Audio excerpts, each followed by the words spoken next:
একটি বিষয় আমরা পরিষ্কারভাবে বলতে চাই, ওয়ান আইড লিডার। সারা পৃথিবীর নেতৃত্ব নিয়ে গুরুত্বপূর্ণ একটি বিষয় ভাববার সময় এসেছে 2025 সনের এই সময়ে। সারা পৃথিবীর নেতৃত্ব যারা দিচ্ছে তাদের প্রত্যেকেরই বিষয়ে একটি কথা পরিষ্কার এবং আমাদের মুসলমানদের জেনে রাখা দরকার, তাদের প্রত্যেকের ব্যাপারে ওয়ান আইড লিডার। এই ওয়ান আইড লিডার এটা সারা ওয়ার্ল্ডকে একই নেতৃত্বে একই চেইনে, দাজ্জাল আসার আগে ওয়ান আইড লিডার তারা একই সুতায় সারা ওয়ার্ল্ডকে গাঁথতে চাচ্ছে এবং তারা কিন্তু প্রত্যেকেই খাজারিয়ান গোষ্ঠী। এই যেখানে আমরা দেখছি যে আমেরিকার ট্রাম্প, নেতানিয়াহু সবাই মিলে একটা জোক সাজেশনে মুসলমানদেরকে ধ্বংস করার চেষ্টা করছে। কোথাও দেখা যাচ্ছে হিন্দুত্ববাদের পক্ষ থেকে মুসলমানদেরকে মারা হচ্ছে, অমুসলিমরা বিভিন্নভাবে মুসলমানদেরকে মারছে।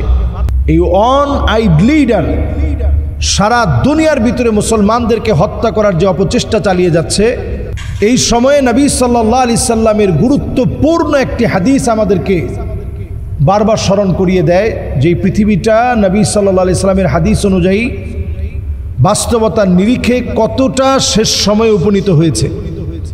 নবী সাল্লাল্লাহু আলাইহি ওয়াসাল্লাম বলছেন, ইউশিকুল উমাম আন তাদা আলাইকুম কামা তাদা আল আকালা ইলা কাসআতিহা। দস্তরখানায় খাদ্য বেড়ে যেভাবে মেহমানদারি করা হয়, সারা দুনিয়ার ভিতরে এইভাবে মেহমানদারি করার জন্য সারা দুনিয়া প্রস্তুত হয়ে যাবে এবং সারা দুনিয়ার ভিতরে দুনিয়া ব্যাপী এমন অবস্থা হবে, মুসলিমরা সারা দুনিয়া ব্যাপী মুসলমানরা মার খাবে, সারা দুনিয়া ব্যাপী মুসলমানরা জুলমের শিকার হবে, সারা দুনিয়া ব্যাপী মুসলমানরা নির্যাতনের শিকার হবে। অন আইড লিডার একটা চেইন অফ কমান্ডের মধ্য দিয়ে সারা দুনিয়া কিন্তু চলছে। কখনো সুপার পাওয়ার আমেরিকা, কখনো সুপার পাওয়ার রাশিয়া সারা দুনিয়াকে পরাস্ত করার চেষ্টা চালাচ্ছে। এর মধ্যে দেখবেন রাশিয়া কখনো কখনো মুসলমানদের সংকটাপন্ন পরিস্থিতিতে মুসলমানদের পক্ষে বলে। আমরা তখন অনেকে দোয়াও করি যে আল্লাহ আপনি রাশিয়ার হাতকে শক্তিশালী করেন। অথচ নবীজি সাল্লাল্লাহু আলাইহি সাল্লাম আমাদেরকে জানিয়ে গেলেন, সুম্মা হুদনাতুন তাকুনু বাইনাকুম ওয়া বাইনা বানিল আসফার ফায়াকদিরুন।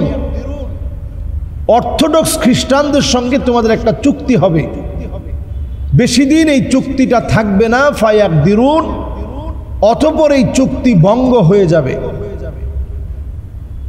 খুব বেশি দিন এই চুক্তি থাকবে না, ভঙ্গ হবে।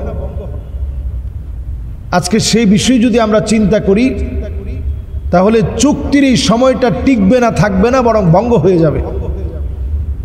মুসলমানরা সেই দিনটাই এখন দেখছে। সারা দুনিয়াতে মুসলমানদের পক্ষে বলার মতো কেউ নেই, সবচেয়ে মাজলুম হচ্ছে মুসলিমরা। নবী আলাইহিস সালাতু ওয়াস সালাম বলছেন, এমন একটা সময় তোমরা দেখবা লা তাকুমুস সাআহ, এরপরেই দুনিয়া শেষের দিকে যাবে, যেই সময় দেখবা হাত্তা তুরাল আরদু দামান, সারা দুনিয়ার ভিতরে মুসলমানদের রক্ত চতুর্দিকে ছড়িয়ে পড়েছে।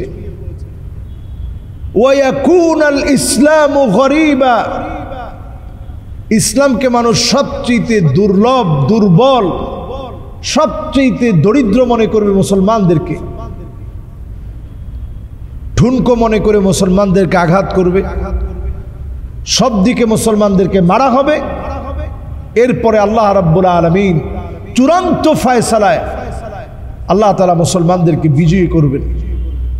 আল্লাহ তাআলা তো পরীক্ষা নেবেন নিশ্চয়ই। আজকের পরীক্ষা আমরা দেখতে পাচ্ছি ট্রাম্প, নেতানিয়াহু,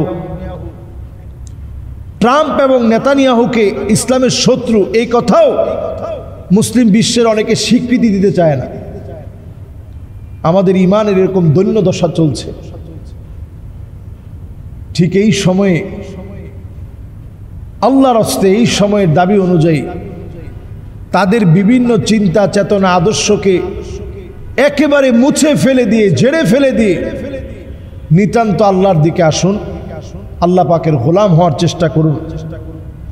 এবং এটা জেনে রাখেন, এরা কেউ খাজারিয়ান গোষ্ঠী, এরা কেউ যারা অন আইড ওয়ার্ল্ডকে যারা প্রতিস্থাপন করে সারা ওয়ার্ল্ডের নেতৃত্ব যারা দিতে চায়, যারা বলতে চায় গভর্নমেন্ট অব দ্য গভর্নমেন্ট, সমস্ত ক্ষমতা তাদের হাতে, যারা বলতে চায় ব্যাংক অব দ্য ব্যাংকস, সমস্ত অর্থনীতি তাদের হাতে। আজকে দেখেন আমাদের দেশে, বাংলাদেশেও এখন আমরা সবাই কার্ড ইউজ করি। তার মানে এখন বর্তমান পৃথিবী চলছে, সবাই চিন্তা করছে যে এই পৃথিবী এখন কার্ড দিয়ে চলবে। এই যে কার্ড দিয়ে চলছে, এটা ধরেন একটা হাওয়া, ক্রিপ্টোকারেন্সি। আপনি সারা পৃথিবীতে লেনদেন করছেন একটা কার্ডের মাধ্যমে। আজকে যদি ইন্টারনেট ধুলায় দূষিত হয়ে যায়, আপনার অর্থ শেষ। সেক্ষেত্রে তারা আমাদের কাছ থেকে নিয়ে গেল আমাদের মহামূল্যবান খনিজ সম্পদ, আমাদের স্বর্ণ, মুসলিম বিশ্বের ডায়মন্ড, বিভিন্ন কালো কয়লা খনিগুলো সব তারা নিয়ে নিল। আর তারা দিয়েছে এমন অর্থ যেটা এখন একটা হাওয়ার মধ্যে আছে, হাওয়ার ভিতরে আছে। এই হাওয়ার ভিতরে দেওয়া অর্থ দিয়ে এখন গোটা পৃথিবীকে এখন হাওয়ার ভিতরে দেওয়া একটা অর্থকে দিয়ে গোটা পৃথিবীকে তারা নিয়ন্ত্রণ করছে। এজন্য আল্লাহর কাছে এই সময়ে সতর্কতার সাথে পানা আছে, ব্যাংকিং সহ সমস্ত লেনদেন হালালের সাথে করা, এটা একটা চ্যালেঞ্জিং অবস্থা।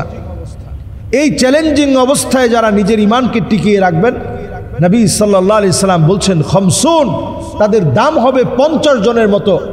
সাহাবায়ে কেরাম বললেন, ইয়া রাসূলুল্লাহ খমসুনা মিনহুম, তাদের 50 জনের সমান দাম?